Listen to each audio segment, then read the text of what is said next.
भारत पे वैसे भी हमला किसने नहीं किया? इस देश में अलेक्जेंडर, ग्रीक, तुर्क, मुगल, फ्रेंच, डच, पुर्तगीज, अंग्रेज सबने हमला किया, लेकिन भारत ने कभी किसी पे हमला नहीं किया, क्योंकि भारत एक ऐसा मुल्क है जो सबकी स्वतंत्रता पर विश्वास रखता है। लेकिन आज इस चर्चा पे मेरे साथ बात करने के लिए भारतीय जनता पार्टी से प्रकाश शर्मा साहब, मेरे साथ मौलाना आमिर रशीदी मदनी, आप प्रेसिडेंट नेशनल उलेमा काउंसिल के हैं, लखनऊ से मेरे साथ जुड़ रहे हैं। मेरे साथ वीएचपी से विनोद बंसल साहब, मेरे साथ मौलाना अब्दुल रहमान अबीद साहब, मेरे साथ एचएस रावत साहब, और मेरे साथ हैं मौलाना शमून कासमी, और साथ ही साथ मौलाना आमिर रशीदी मदनी का मैं आपको बता चुका हूं। मेरे साथ नवल किशोर दास जी हैं, मेरे साथ अंसार रजा साहब हैं, और साथ ही साथ परविंदर सिंह साहब, आप स्पोक्स पर्सन है गुरुद्वारा प्रबंधक कमेटी के। मैं अंसार रजा साहब आपसे शुरुआत करना चाहूँगा। अगर कोई ये कह रहा है कि साहब महाराणा प्रताप से हमें प्रेरणा लेनी चाहिए, आपको क्या परेशानी हो सकती है इससे? तो हमने कब कहा कि हमें परेशानी हो रही है? हमने तो नहीं कहा। आप लीजिए ना, जिससे लेना है आप उससे लीजिए। देखिए, योगी जी हो या मोदी जी हो या हिंदुस्तान का कोई भी आदमी हो, मुझे लग रहा है कि अपने अपने बुज़ुर्गों की सबने तारीफ़ की है, आप भी कीजिए। हमने कभी अकबर को अपना हीरो नहीं माना, लेकिन इसका ये मतलब नहीं है कि हम उसको बुरा कह दें। आप तारीख पढ़िए, आप दूसरों को तारीख पढ़ने की नसीहत देते हैं, आपको खुद पढ़नी चाहिए तारीख अकबर की। आप औरंगज़ेब के बारे में क्या कह रहे हैं? ये औरंगज़ेब वही है जिसने पंडित रामलला की लड़की की इज्जत बचाई। क्या आप औरंगजेब को भूल सकते हैं कि ये औरंगजेब वही है जिसने हिंदुओं के टेंपल में जाने में टैक्स लगाया? ये औरंगजेब वही है जिसने जजिया कर लगाया? ये औरंगजेब वही है जिसने क्रूरता से कई, अरे एक मतलब आप बुराई गिनेंगे, अच्छाई नहीं गिनेंगे, अच्छाई नहीं गिनेंगे। वही औरंगजेब। चित्रकूट के मंदिरों में पैसा किसने लगवाया जो आज तक सरकार दे रही है? ये इतना किसने लगवाया? नुकसान पहुंचा ये औरंगजेब नहीं है। पैसा वहां से लेके आया था क्या? क्योंकि यहाँ से लेकर के बाहर भाग गए क्या वो? यहाँ से बाहर लेकर के गए क्या? पैसा लेकर मंदिर में लगाया? कहाँ? औरंगजेब और मंदिर में पैसा लेकर गए यार, कुछ तो शर्म करो। यार देखो, ऐसे कहाँ लेके गए? पहली बात तो लफ्जों का कंट्रोल रखो बंसल साहब। लफ्जों में नहीं, हम शर्म आपको भी कह सकते हैं कि आप बेशरम हैं, हम कह सकते हैं आपको, लेकिन नहीं कहेंगे हम नहीं कहेंगे। हम आपकी तरह बदतमीज नहीं है, आखिरकार हम आपकी तरह बदतमीज नहीं है। पैसा कैसे हम भी कह सकते हैं मंदिर तोड़वाया, मंदिर तोड़वाया कि हम क्या वो घर लेकर के गए? क्या सोमनाथ का जो मंदिर तोड़ा, सोमनाथ का मंदिर क्यों तोड़ा? उसकी तारीख जो आप बता रहे हैं वो गलत है। गजनबी कौन था? वो महमूद गजनबी को समझा ही नहीं हिंदुस्तान ने। अगर महमूद गजनबी को समझा होता तो आज तो आपसे समझने की जरूरत है। आप भाई साहब, ऐसा अगर हमारी हुकूमत आएगी तो हम समझाएंगे, हम समझाएंगे आपको कि महमूद गजनबी क्या है, औरंगजेब क्या है। तो इसमें बंसल हमें योगी जी से समझने की जरूरत नहीं कि औरंगजेब क्या है। हमें महमूद गजनबी, योगी जी से समझने की जरूरत नहीं है कि वो क्या है। उन्होंने कहा कि साहब हमें मालूम है उनकी तारीख, इन्होंने देश को नुकसान पहुंचाया। लेकिन आप तो ये बताइए कि क्या औरंगजेब के नाम पे, अकबर के नाम पे ये लोग चुनाव जीत करके आए हैं क्या? ये बांटने के लिए? नहीं, चुनाव का क्या मतलब है? करेंगे जो जिसने विदेशी है वो विदेशी है। अरे तो भाई उनकी जो इमारतें बनाई हैं गिरा दो ना, कोई हुआ ही नहीं। जिसने महिला के साथ व्यभिचार किया, अगर हिंदू मुसलमान कर रहा है तो वैसी डिबेट करो। ओके, एक मिनट प्रकाश शर्मा साहब, आपके पास आऊंगा करके क्या कहना चाहते हैं आप? तो ये बताइए कि जितनी इमारतें उन लोगों ने बताई हैं सब पे बुलडोजर चला दो ना, आप मुझे निशानी मिटा दो उनकी। अरे उन्होंने क्या इमारत बनाई है? उन्होंने तो इमारत खड़ी तो ये कुतुबमिनार लाल किला बनाया क्या? अरे मुझे बताइए 5,000 बनाया है? मुझे बताइए 36 रानियों ये लाल किला किसने बनाया? 5,000 औरतों के साथ व्यभिचार किया उसने। देखो साहब, ऐसा है बंसल साहब की मानता की बता रहे हो हम आपकी तरह ये नहीं कहेंगे कि तुम्हारे राजाओं ने कितनी रानियां रखी, हम नहीं कहेंगे। विनोद बंसल साहब, रजा साहब एक मिनट आप रुक जाइए, करने आए हैं। मैं आपकी सवाल हमें बताएंगे कौन से राजा ने कितनी रानियां रखी। एक मिनट विनोद बंसल साहब, हमने रजा साहब एक मिनट रुक जाए, और हम लिख करके नहीं ला रहे। रजा साहब गूगल में जाइए, आप एक बार सुन लीजिए। प्रकाश शर्मा साहब मेरे साथ भारतीय जनता पार्टी के नेता मौजूद हैं। झूठ फरेब प्रकाश शर्मा साहब करवाने के कुछ प्रकाश शर्मा साहब एक मिनट यहाँ पर एक विनोद बंसल साहब, अंसार रजा साहब के नाम पे, अंसार रजा साहब अब अकबर के नाम पे अंसार रजा साहब एक मिनट करवा रहे हो। अंसार रजा साहब एक मिनट, विनोद बंसल साहब एक मिनट, प्रकाश शर्मा साहब भी मेरे साथ है। प्रकाश शर्मा साहब, अंसार रजा साहब कह रहे हैं कि आप चुनाव तो किसी और मुद्दे पे जीत कर आए हैं, तो फिर औरंगजेब का नाम लाने से, बाबर का नाम लाने से, अकबर का नाम लाने से आप चीजों को डाइवर्ट क्यों कर रहे हैं?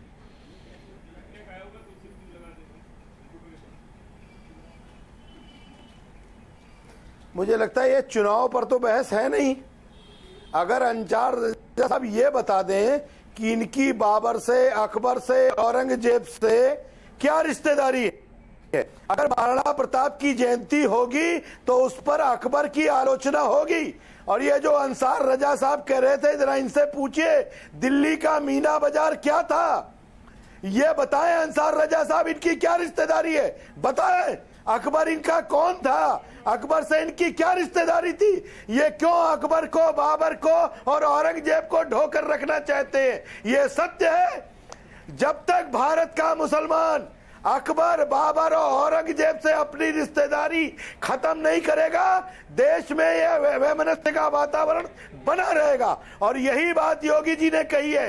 योगी जी ने सही इतिहास बताया है। हाँ, एक बार रजा साहब, मैं इससे पहले रशीदी मदनी साहब को सालों में जो इतिहास हमको पढ़ाया गया वो या तो वामपंथियों ने लिखा है या अंग्रेजों का लिखा हुआ इतिहास रशीदी है। मदनी साहब, एक मिनट, मैं आ रहा हूं। अंसार रजा साहब जवाब दीजिएगा। मैं इनको एक बात समझा दूं पहले। रजा साहब, एक क्या आप अकबर के नाम पे, बाबर के नाम पे धमकी देने की कोशिश ना करें कि हम इनको मानेंगे तो हिंदुस्तान में रहना हराम हो जाएगा। नहीं, हिंदुस्तान में रहने की हिंदुस्तान किसी के बाप की जागीर नहीं है। इस तरह की भाषा मत दीजिए। अंसार रजा साहब, जागीर नहीं है। एक मिनट, एक बार जो आएगा धमकी देगा हमको। उस दिन से ही दर्द हो गया जिस दिन अंसार रजा साहब, एक बार प्रकाश शर्मा साहब, मैं एक बात कहना चाहता हूँ, ये शब्दों का इस्तेमाल सही से करें अंसार रजा साहब।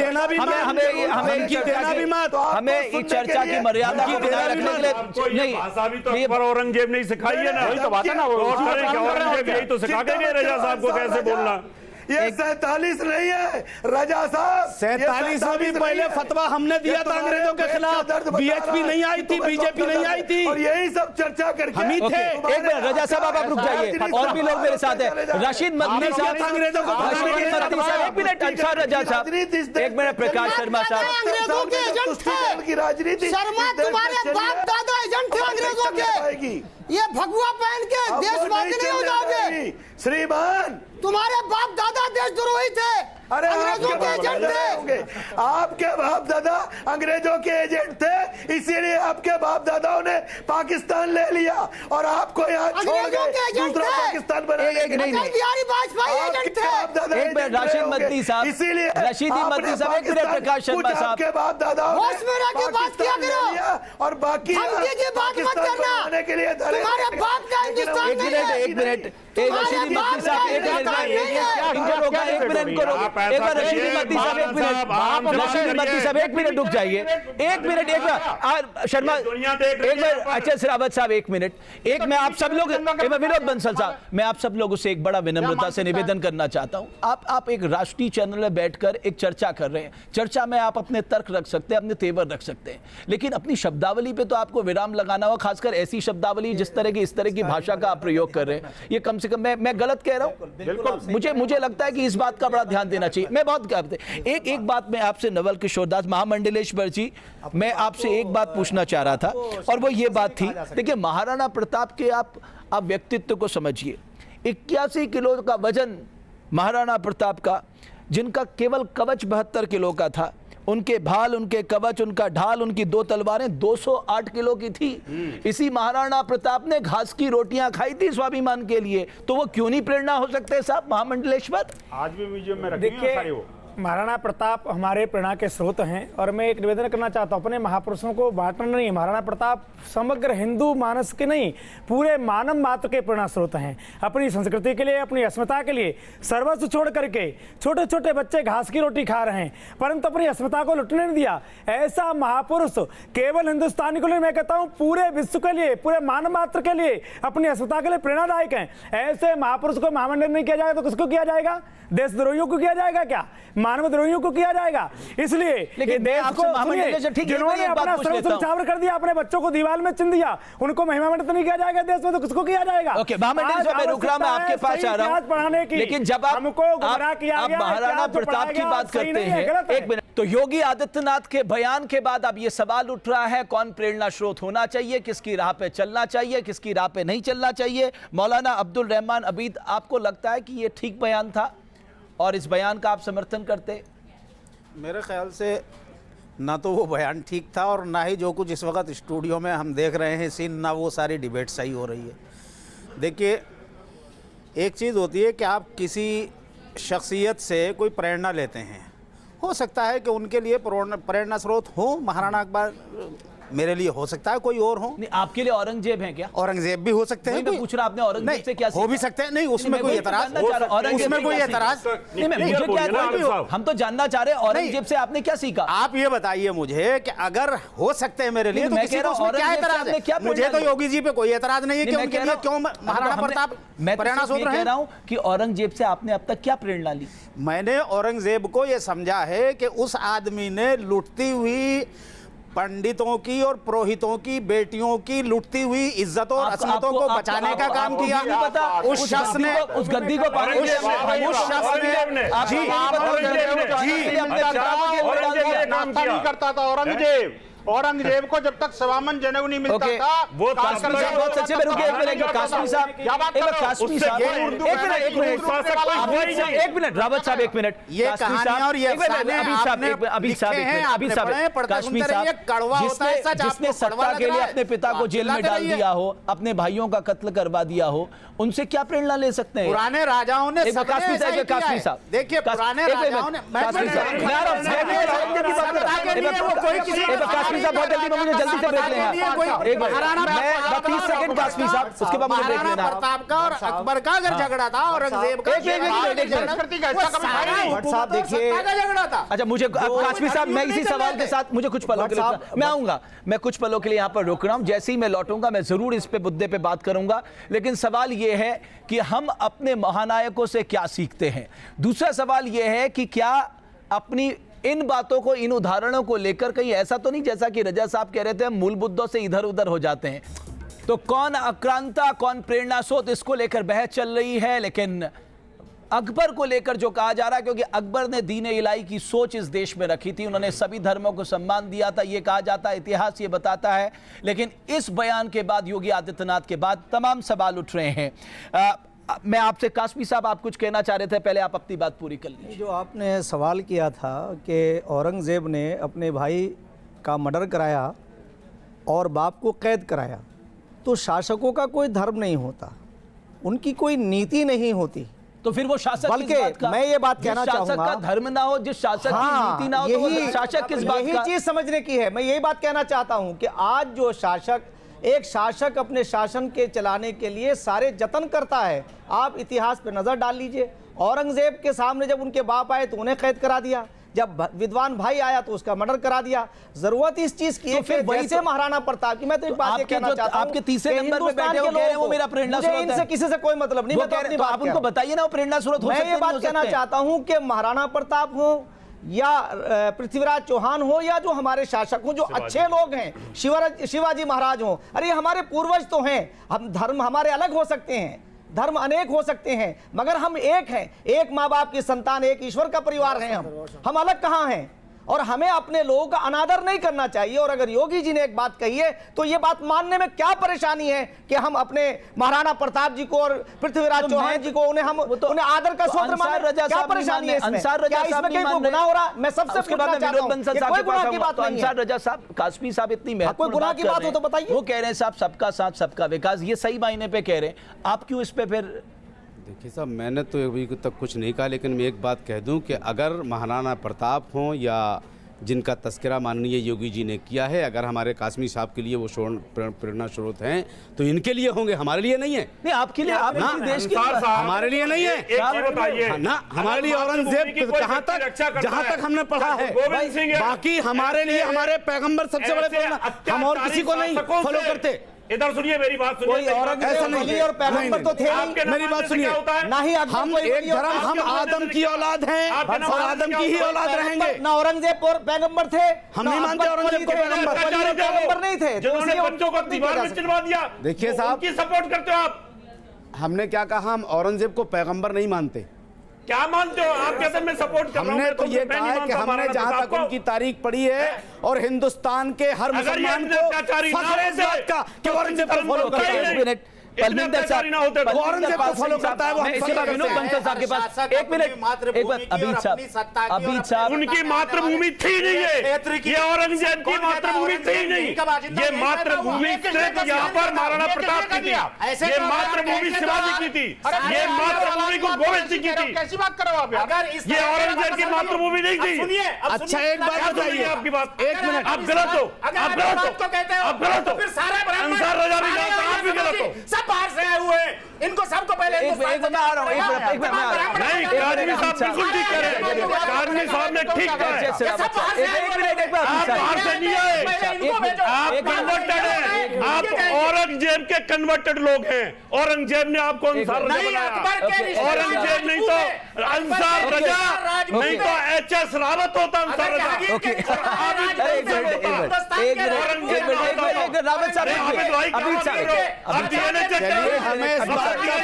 औरंगजेब ने अंसार रजा बनाया, हमें फख्र है इस बात का। अंसार रजा साहब, एचएस रावत, एक सेकंड के लिए, अभी साहब एक मिनट के लिए, मेरे पास परमिंदर पाल सिंह साहब भी बहुत देर से बैठे हैं। सिंह साहब, आपको लगता है कि ये अंसार रजा बनाया? अंसार रजा साहब एक मिनट, हमें फख्र है। अंसार रजा साहब एक मिनट, आपका इतिहास क्या सिखाता? इतिहास अपने महानायकों से प्रेरणा लेना सिखाता। आपसे ज्यादा योगी आदित्यनाथ ने कहा क्या गलत है? एक से प्रेम है, अमित साहब बाहर से आकर आपसे ज्यादा देश से प्रेम है, देश को और यकीन न हो तो आजमा के देख लो, आजमा के देख लो। अंसार रजा साहब एक मिनट, अंसार रजा साहब एक मिनट, अमित साहब एक देश प्रेमी तभी तो एचएस रावत साहब, तभी तो HS Rawat ji, okay HS Rawat साहब अत्याचारी के साथ खड़े हो। एक मिनट मुद्दे पे बात करना चाहते हैं, अरे अमित साहब, अगर अभी जी अगर हम मुद्दे पे बात करना चाहते हैं तो 2 मिनट मुझे बोलने दीजिए। अगर हम मुद्दे पे टिके रहना चाहते हैं तो 2 मिनट बोलने दीजिए। बात ये है कि जो योगी जी ने कहा है, फैसला ये होना चाहिए कि वो बात गलत है कि ठीक है। अगर योगी जी ने ये कहा है कि बाबर और जो औरंगजेब है विदेशी आक्रांता, इसमें क्या झूठ है? इसमें क्या झूठ है जिसे हम नकारने की कोशिश कर रहे हैं? क्या वो बाहर से आए हुए, उन्होंने हमारे पे हमला नहीं किया, उन्होंने हमारे पे शासन नहीं किया? जिस औरंगजेब की कसीदे ये पढ़ रहे हैं, इनसे ये पूछा जाना चाहिए। 350 साल शासन किया, मैं वही कह रहा हूं, औरंगजेब और औरंगजेब के कसीदे पढ़ रहे हैं, क्या ये जानते हैं कि कश्मीरी पंडितों को औरंगजेब ने क्या हालात में पहुंचाया? उन कश्मीरी पंडितों की रक्षा के लिए गुरु तेग बहादुर साहब ने दिल्ली में चांदनी चौक में शहादत दी। ये उस बात को नकार कैसे सकते हैं कि औरंगजेब ने सारा कुछ किया है? आप मुद्दे को भटकाने की कोशिश मत कीजिए। आप मुझे अपनी बात पूरी करने दीजिए, मैं आपकी बात का जवाब दूंगा। आपके लिए औरंगजेब प्रेरणा स्रोत हो सकते हैं, हमारे लिए नहीं है। अमित साहब, अर्धसत्य ना बोलिए, आमिर रशीदी बदनी, एक बात जो ये आती है कि साहब एक मिनट आप लेकिन मदनी साहब एक बात ये आती है कि अकबर की जब हम बात करें, अकबर के दीन इलाही की स्थापना के पीछे क्या सोच रही? दीन इलाही के पीछे की स्थापना जो 1582 में उन्होंने स्थापना की, उसके पीछे ये सहयोग रही सभी धर्मों को समान स्थान मिले। 1 मिनट का, हाँ बोलिए मदनी साहब, 1 मिनट का मौका। हाँ बोलिए, लेकिन भाषा ठीक हो। मैं अपने तमाम पैनल के लोगों से गुजारिश करूंगा कि जरा पूरी बात सुन लें। देखिए, पहली बात कि बाबर लुटेरा कैसे होगा, राणा संगा ने दावत दे करके उनको बुलाया था इब्राहिम लोधी से बचने के लिए। सही, ये बात पर ये नहीं कहा था हमको लूटो आगे। अगर उन्होंने आके उनकी मदद की, अगर उनकी मदद की तो वो बेईमान कहां से हुआ? क्या लॉजिक है, वाह। दुष्ट को संत बताने का ये इससे बड़ा दुस्साहस और कोई नहीं हो सकता। दूसरी बात ये है कि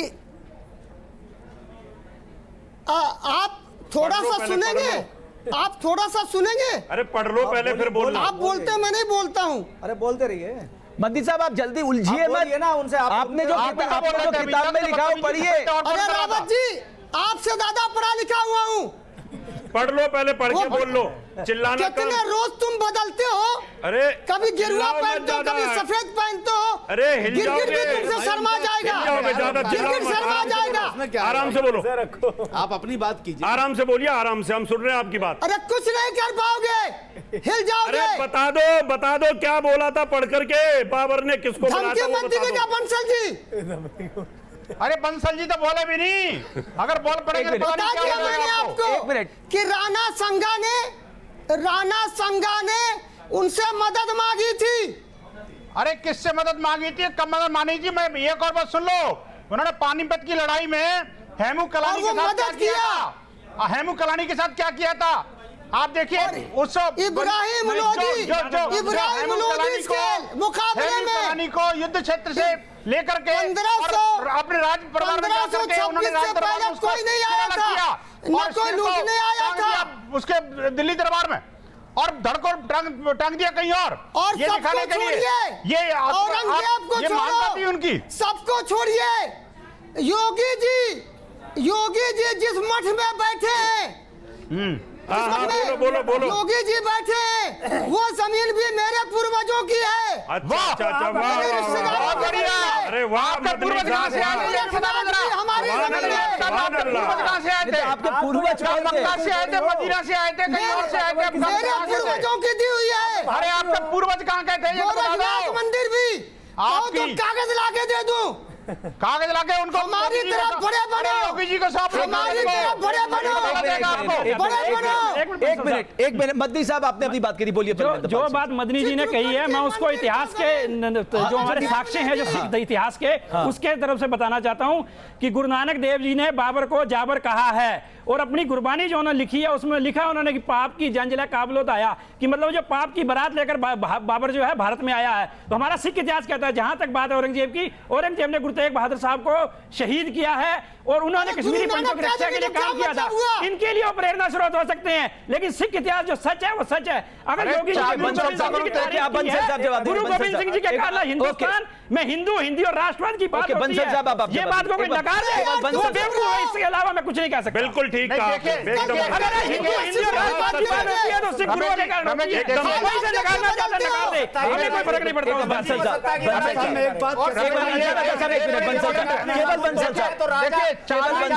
लोकतंत्र नहीं होता,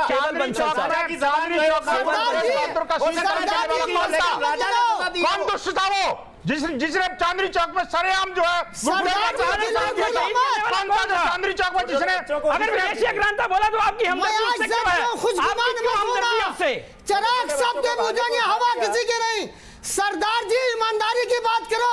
हम तो ईमानदारी से कह रहे हैं, आप किस तरह सरदार जी ईमानदारी की बात करो। आप बाबर की और औरंगजेब की वकालत कर क्या साबित करना चाहते हैं? अरे तो वो आपके धर्म के ऊपर कोई बात नहीं उठा रहा, लेकिन आप दूसरों के इतिहास को नहीं तो बाबर का काम मत करें। जो उन्होंने किया, जो औरंगजेब ने बाबर ने किया,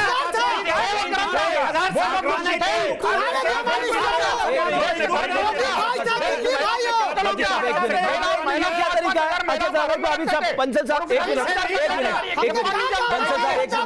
मदनी साहब एक मिनट, इंसान रजा साहब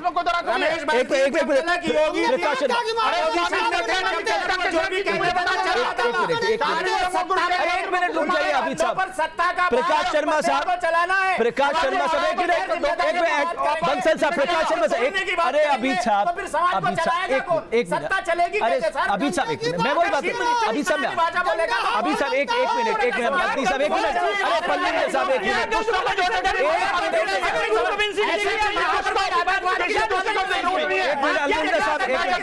बंसल साहब एक मिनट, अभी साहब नहीं गलत बात, एक मिनट, प्रकाश शर्मा साहब, एक बार प्रकाश शर्मा साहब प्रकाश शर्मा एक मिनट, अरे अभी साहब आप इतने उतावले क्यों हो रहे? मैं कह रहा हूँ एक मिनट रुक जाइए ना, एक मिनट। बाबर भी रिश्तेदार है, हिमालय भी रिश्तेदार है, औरंगजेब भी रिश्तेदार है। बोलो एक मिनट, और ऊपर से सीना जोड़ी अभी साहब अभी साहब जबरदस्ती इस देश को तोड़ना चाहते हो। प्रकाश शर्मा साहब एक मिनट, प्रकाश शर्मा एक मिनट, नहीं एक मिनट, अभी साहब खून दिया है, अभी साहब एक मिनट, अभी साहब एक मिनट बताइए, अभी साहब हमारे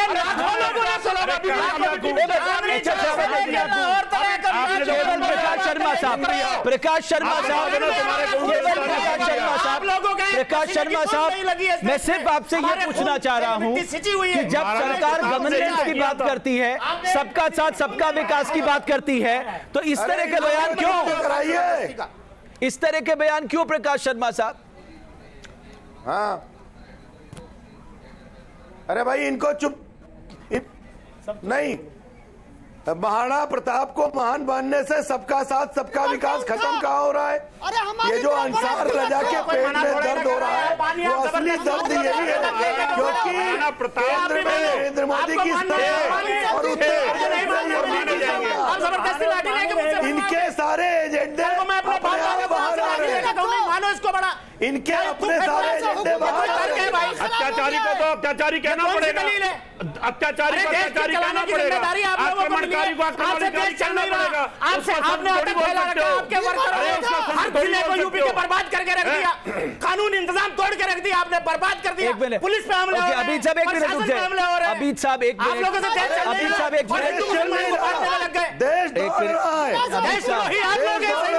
देखा भी एक लड़के ने और आपके जैसे अभी साहब एक मिनट सामने आ रहा है। ओके शर्मा साहब, अभी साहब मुझे यहाँ पर कुछ पलों के लिए रुकना है। हम जब लौटेंगे तो सवाल ये है कि इस तरह से बयानों से क्या कहीं हम चीजों को डाइवर्ट करने की बात तो नहीं कर रहे हैं। बंसल साहब, अकबर तो सभी पक्षों के धर्मों के पक्ष में था, तो वो आक्रांता कैसे? देखिए, मैं आपको 2-3 बातें आपको बताता हूँ। 1556 की बात है, जब पानीपत का युद्ध हुआ और राजा हेमू कलानी के साथ में जो युद्ध हो रहा था, वो उनकी सेना बहुत कम थी और अकबर के पास बहुत थी। अकबर 14 साल का से मात्र था। हेमू कलानी की आंखों में तीर लग गया, तीर लगने से वो घायल हो गया। उसकी सेना जो है उसको छोड़ के चली गई। उसने हेमू कलानी को किडनैप किया, उठाया और उसके बाद अपने राज दरबार में ले गया। आप देखिए, उस अकबर ने, जिसको आप महान कह रहे हैं, उसने राज दरबार के सामने, इतिहास ने महान कहा है, सुनिए मैं वही बात कर रहा हूं आपको। उस अपने राज दरबार के अंदर उसने उस घायल हेमू कलानी का सिर कलम किया, उसके पिता को बुलाया, उसका कत्ल किया और उसके सिर को जो है दिल्ली दरबार में टांग दिया और उसके धड़ को जाकर के अफगानिस्तान में जाकर टांग दिया और दुनिया को यह दिखाने के लिए कि साहब देखो, उसी दिन इसको गाजी को उपाधि मिली। क्यों? क्योंकि उसने पहले किसी नॉन मुस्लिम का कत्ल किया था। और सुनिए, डीएनए था ना, एक नहीं है, एक और आईएसआई का डीएनए सुनिए, एक बार नहीं, मेरे पास समय था। महामंडलेश्वर, एक मिनट, मेरे पास समय का था। महामंडलेश्वर, आपको लगता है इस तरह के बयान से जो मूल मुद्दा है वो डाइवर्ट हो जाता है?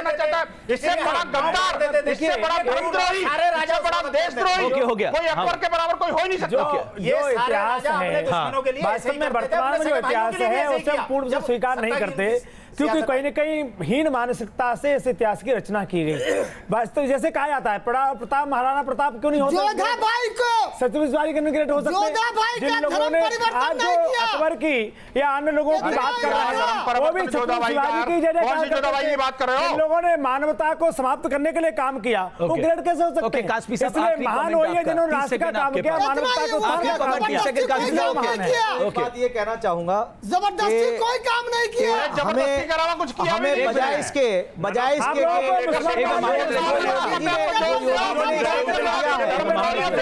जयंती के मौके पे दिया है, उसे अन्यथा ना लिया जाए। और हम ये कहना चाहते हैं कि जो आदमी अपने शासन को बचाने के लिए